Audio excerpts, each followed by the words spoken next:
Che acuti appena scesa dal palco, complimenti per la voce, una giornata importantissima, tu sei una giovane donna, hai voluto portare anche tu questo messaggio. Sì, esattamente.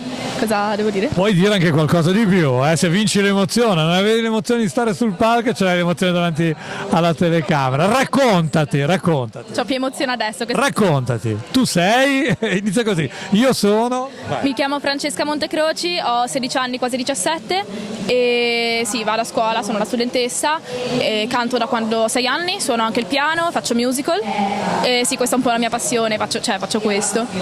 E niente, mi fa sempre piacere cantare a questo evento, era un po' di anni già che lo faccio e mi piace proprio perché posso fare quello che mi piace mentre comunico un messaggio molto importante, quindi sono davvero contenta di essere qua. Ecco, la tua canzone l'abbiamo sentita, l'abbiamo apprezzata, ce la racconti un po'? Sì, vabbè, sono due canzoni che rappresentano entrambe in diversi modi un po' la potenza della figura femminile, perché una è un brano degli ABBA interpretato da Meryl Streep nel musical Mamma Mia e lei rappresenta, cioè è un'autorità femminile molto importante, e l'altra è cantata da Adele, che è un'altra figura femminile importantissima.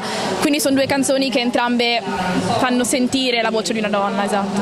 E ce n'è bisogno di sentire la voce delle donne? Sì, assolutamente.